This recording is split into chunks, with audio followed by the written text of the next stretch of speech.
Kung gusto nyong mag-relax, tambay lang kayo dito mga lodi. Ang anime recap natin ngayong araw na ito ay pinamagatang The Legend of the Legendary Heroes. Ang pinakamalakas na salamangkero ay may kapangyarihan sa mata na maaaring wasakin ang lahat ng salamangka sa isang segundo lang. Si Reiner Lut ay isang tamad na lalaki na nag-aaral sa Roland Royal Special Military Academy. Isang araw, nakipagdigma ang Roland Empire laban sa Estebol, na nauwi sa pagkamatay ng mga kaklase ni Reiner. Para protektahan ang sarili, ginagamit ni Reiner ang kanyang Alpha Stigma powers para patayin ang bawat mandirigmang Estebol. Pinatunayan na siya ang pinaka-nakakamatay na mahikiro ng Roland, sa madaling salita, the Black-Haired Devil. Pagkatapos ng digmaan, naglakbay siya kasama si Ferris Ares para hanapin ang mga labi ng isang legendary hero para lang makaganti sa bansang Roland. Sa Roland Royal Special Military Academy, natulog si Reiner sa library hanggang sa dumating si Sion Astral. Sa susunod na araw, sa panahon ng mga klase sa pagsasanay, si Sion ay nilapitan si Reiner para i-recruit siya sa kanyang team. Gayunpaman, ang pangalawang pagpupulong ay tila hindi para maging maayos nang tumanggi si Reiner. Kaya hinukay ni Sion ang kanyang nakaraan, at binyantaan si Reiner, sa pamamagitan ng paglalagay sa kanya sa panganib na ibunyag ang kanyang sikreto, bilang may dala ng Alpha Stigma na kilala rin bilang The Eyes of Destruction, na pinipilit si Reiner na tanggapin. Matapos pangunahan ni Sion ang kanyang koponan sa tagumpay, tinanong niya kung nais ni Reiner na maghiganti sa bansa. Dahil pinalaki si Reiner sa isang orphanage ngunit isa lang itong military academy para magpalaki ng mga bata bilang mga sundalo. Pagkatapos ay inabot ni Sion ang kanyang kamay kay Reiner at humingi ng tulong sa kanya. Gayunpaman, hindi mapakali si Reiner at gusto lang niyang umidlip. Biglang lumitaw ang isang grupo ng mga assassin na gustong pumatay kay Sion ngunit si Reiner ay umalis lang. Si Sion ay mabilis na tumakbo ngunit siya ay na-corner at walang paraan kung paano makalabas dito. Bago pa siya mapatay ng mga assassin, pumasok si Ferris Ares at iniligtas si Sion. Bilang kapalit sa pagliligtas sa kanyang buhay, hiniling niya kay Sion na magpadala ng pagkain sa Uber na may kasamang dumplings. Pagkarating ng mga dumplings sa kanyang bahay, tinanong ni Ferris kung bakit si Sion ang pinupuntirya. Ibinunyag ni Sion na siya ang anak ng isang maharlika at ang kanyang mga kapatid na lalaki sa ama na may kaugnayan sa kanyang dugo. Pagkatapos ay tinanong niya si Ferris kung bakit siya pinrotektahan, ngunit sinagot niya na ang kanyang kapatid ang nagutos sa kanya na gawin ito. Nasuhulan para sa ilan pang dumplings, sumang-ayon si Ferris na hanapin ang taong nasa likod ng tangkang pagpatay. Nakuha niya ang kanyang kapatid na si Iris upang tulungan siya. Bumalik sa akademya ang lahat ng mga mag-aaral sa pagsasanay ay hinihiling na pumunta sa frontline upang labanan ang Estebol, isang kalapit na bansa. Noong gabi bago umalis, si Keith, isang kaklase ay pumasok sa silid ni Reiner at hiniling sa kanya na tumakas. Iniisip niya na sobrang hina ni Reiner pagdating sa labanan. Gayunpaman, tinitiyak niya na hindi siya mamamatay ng ganoon kadali. Bumalik sa tirahan ni Ares, pinahirapan ni Ferris ang isang noble habang tinatanong kung siya ang nagutos na ipapatay si Sion. Gayunpaman, nabigla si Ferris sa narinig nang siya ay tumawa at sinabi sa kanya na si Sion ay nagmamarcha patungo sa kanyang kamatayan. Si Sion at ang iba pa ay dinadala sa isang bitag, mayroong 50 Estebol Magic Knights na naghihintay na patayin ang mga estudyante, at isa sa mga estudyante ay isang espiya. Kinaumagahan ay nakarating ang mga estudyante sa lugar. Gusto ni Reiner na umidlip, ngunit pinilit siya ng kanyang mga kaibigan na kausapin si Kiefer dahil sa kakaiba nitong galaw. Umupo ang dalawa, umamin si Kiefer kay Reiner at hiniling sa kanya na tumakas kasama niya. Tinanggihan siya ni Reiner at ang banal na baka na ito, bumangon at nagpadala ng signal sa mga sundalo ng Estebol. Sa ilang sandali, ang lahat ng mga estudyante ay namatay, naiwan sina Reiner at Sion upang ipagtanggol ang kanilang sarili. Sa huli, nahuli sina Sion, Reiner at ang baka, ngunit siya ay nabigla noong sinubukan ng isang sundalo na samantalahin ang baka. Ang kanyang Alpha Stigma ay nagdudulot sa kanya na mawalan ng kontrol sa kanyang sarili at sirain ang lahat ng nakikita. Matapos putulin ang lahat ng mga sundalo, sa wakas ay itinakda ni Reiner ang pagpatay kina Sion at Kiefer.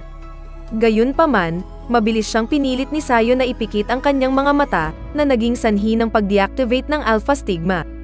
Bumalik sa Roland, kahit papaano ay kinikilala si Sion bilang isang bayani ng digmaan para sa walang ginawa. Samantala, si Kiefer ay nakakulong dahil sa pagiging isang espesyaliya, at si Reiner ay pinahirapan dahil sa pagligtas kay Sion. Si Reiner ay naglabas ng isang 200 IQ na kahilingan, na humihiling na makulong habang ang baka ay pinalaya. Ang kanyang tunay na layunin ay upang makakuha ng libreng pagkain at isang walang katapusang dami ng naps. Gayunpaman, kapag nalaman niya ito, nagtataka siya kung bakit siya ililigtas nito pagkatapos niyang ipagkanulo ang lahat. Siya ay walang iba kundi isang halimaw. Ngunit sinabi niya na ang digmaan ay isang halimaw, hindi mga tao, at sa huli, siya rin ay isang halimaw. Sinabi niya sa kanya na sa wakas ay naiintindihan niya na nahulog siya sa kanya dahil mabait ito at sumandal upang halikan siya. Maya-maya ay dumating si Sion upang salubungin siya at binigyan siya ng isang kasangkapan upang makatakas, ngunit sinabi niya na gusto niya ang mga libreng pagkain. Matapos maikulong, umuwi si Reiner sa bahay sa pamamagitan ng paghiling sa gwardya na dalhin siya ng 1 toneladang libro, kung saan maaari siyang gumugol ng oras sa simpleng pagtulog sa hapon at pagtatrabaho sa kanyang mga personal na interes. Sa kabila, gustong makaalis, alam ni Reiner na kaya niyang sirain ang mundo. Kaya't siya ay higit sa handa na gugulin ang kanyang buhay sa ganap na kadiliman ng isang selda ng bilangguan. Samantala, si Sion ay ipinatawag ni Lucille Ares, pinuno ng pamilya Ares. Inihayag niya na ang kanilang pamilya ay naglilingkod sa hari sa loob ng ilang henerasyon at siya ay isang kingmaker. Karaniwang gumaganap siya sa mga string sa likod ng royal drama. Nangako siyang gagawing hari si Sion, hanggat kaya niyang makapasa sa kanyang pagsubok, ngunit mamamatay siya kung siya ay mabigo. Dahil siya ay determinado, tinanggap ni Sion at pumasa sa pagsubok. Pagkalipas ng 2 taon, umalis si Reiner sa kanyang kulungan at nakilala si Ferris, inaasahan niyang papatayin siya nito. Sinubukan ni Reiner na makatakas mula kay Ferris ngunit nabigo, dahil siya ay naging gentle sa kanya. Habang sinusundan ni Reiner si Ferris, natagpuan niya ang kanyang sarili sa piling ng bagong hari, si Sion Astel na tila nabasa ang treatise ni Reiner. Inutusan ni Sion si Reiner na isagawa ang kanyang plano. Una, dapat niyang tipunin ang mga labi ng mga maalamat na bayani. Gayunpaman, dapat siyang samahan ni Ferris upang matiyak na hindi siya magpapabaya. Siya kasama si Ferris ay nagsimulang maghanap para sa mga labi ng bayani, nang sa wakas ay nakahanap na sila ng isa. Maingat na ginagawa ng dalawa ang bawat hakbang ngunit si Milk Calod, ang pinuno ng Roland Tabu Hunter Squad, ay nagkamali sa pag-activate ng bitag habang sinusundan sila. Pinipigilan niya ang dalawa na mapagkakamalan silang mga ilegal na pugante. Gayunpaman, biglang nagkaroon ng malaking pagkagambala, naligtas si Milk ng isang miyembro ng koponan ngunit nang lumabas sina Ferris at Reiner ay nakakita sila ng isang nakakatakot na nilalang na ipinatawag ng Hero Relic. Pagkatapos ng maikling labanan, napagtanto ng dalawa na hindi nila magagawang talunin ang nilalang at umatras. Samantala, ang maharlikang buhay ni Haring Sion Astel ay naglalakbay sa Roland nang bigla siyang inatake ng isang lalaking nagngangalang Fioli. Sino ang nagkakamali sa kanya na maharlika na dumukot sa kanyang kapatid na si Eslina? Ang pagiging makatarungan at mabait na hari ay hinirang siya ni Sion bilang kanyang personal na katulong at tinitiyak na makakasama niyang muli ang kanyang kapatid na babae. Kalaunan ay naalala ni Sion ang kanyang naunang pangako kay Reiner, na siya ay magiging hari at magbibigay ng hustisya sa Roland. Pagkatapos ng dating pag-atres, dumating sina Reiner at Ferris sa Nelfan Empire at maghanap ng higit pang mga relic. Sa kanilang paghahanap, naabutan nila si Toll, na nagkataon na apo ng kasalukuyang pinuno. Pagkatapos nilang isave si Toll, binibigyan niya sila ng access sa library para maghanap ng mga librong magagamit nila sa pagkolekta ng impormasyon. Bumalik sa Roland, tila nagsusumikap si Sion upang makamit ang kanyang pangarap. Gayunpaman, tila mayroong isang paksayon sa ilalim ng takip na nangyayari na lumalaki tulad ng isang masamang fungus. Sila ang mga anti-royalistang planong tanggalin si Sion sa poder. Dahil hindi sila makalapit kay Sion, pinatay nila ang bagong lalaki, si Fioli. Gayunpaman, walang nagawa si Sion kundi tiisin ang pagpatay sa kanyang kaibigan at kumilos na parang wala siyang pakialam sa mga karaniwang tao. Maya-maya, habang papasok si Sion sa kanyang opisina para lang hanapin si Miran Frode, ang anak ng isang maharlika at isang henyong militar na naging pangalawang tenyente sa edad na 17 lamang. Sinasabi ni Mira na alam niya ang tunay na intensyon ni Sion at iginiit na hindi niya ito magagawa ng mag-isa. Habang si Sion ang ilaw ng kahariang ito, dapat niyang hayaan si Mira na gawin ang mga aksyon na dapat itago sa dilim. Matapos marinig ito ay tinanggap ni Sion ang kanyang pangako ng katapatan at pinapayagan siyang magtrabaho sa ilalim niya. Nagpa siya si Sion na bisitahin ang Nelfan Empire pagkatapos ma-pressure kahit na tila isang bitag. Gayunpaman, iginiit ni Mira na maglakbay upang mailantad niya ang mga kaaway ni Sion. Ang pinuno ng Nelfa ay nakilala si Sion sa palakaibigang mga salita ngunit ang kanyang anak ay nagpapakita ng bukas na paghamak para kay Sion. Samantala, nagsimulang magtrabaho si Miran sa isang pagtatangka na palayasin ang lahat ng mga kaaway ni Sion. Nang maglaon, sa seremonya ng pagtanggap, ibinunyag ni Miran ang lahat ng mga paksayon na anti-royalist na nangyari rin ng mga maharlikang gutom sa kapangyarihan ng Alpha. Mabilis na tinapos ni Miran ang buhay ng pinuno ng anti-royalist na paksayon at nagpa siya na itapon si Tol. Gayunpaman, nang makarating sa mansyon ay wala siyang pagpipilian kundi ang harapin sina Ferris at Reiner na nagpoprotekta kay Tol. Sa isang literal na pag-aaway ng mag-asawa, napansin ni Reiner na ang singsing ni Miran ay isang relic at pinagmumulan niya ng kapangyarihan para sa pagkontrol sa mga anino. Halos matalo na sila ni Miran, gayunpaman, umatras siya nang mag-bluff ang dalawa. Samantalang si Sion, nakabalik sa Roland, hindi nasaktan. Nang maglaon, natagpuan ni Ferris at Reiner ang kanilang mga sarili sa isang inabandunang kastilyo sa paghahanap ng higit pang mga labi. Gayunpaman, wala silang naabotan kundi mga resibo ng buwis. Sa loob ng maikling panahon, lumitaw ang magkapatid na kapatid ni Nako at Sio sa paghahanap ng kayamanan ngunit umalis pagkatapos na walang mahanap.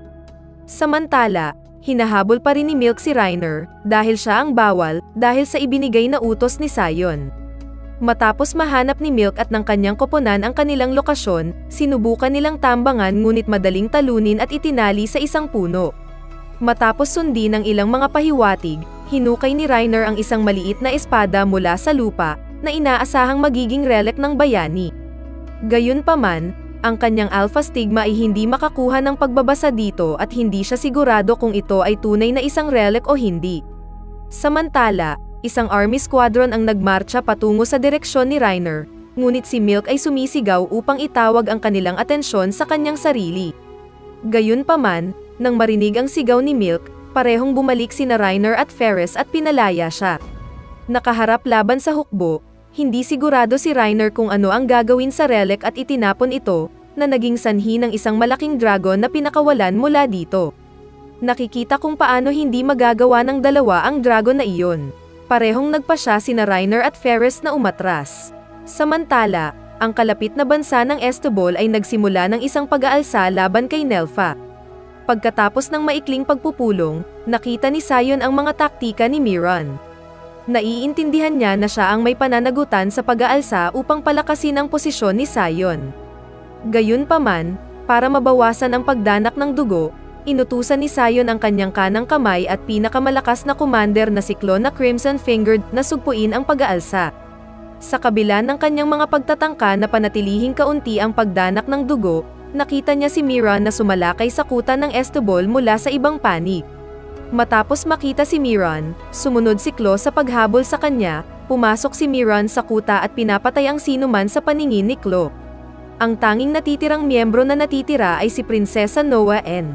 Nilapitan siya ni Miran at sinabi sa kanya na ito ay ang lahat ng kanyang ideya at na ang kanyang hari ay walang kagustuhan sa mga ganoong bagay.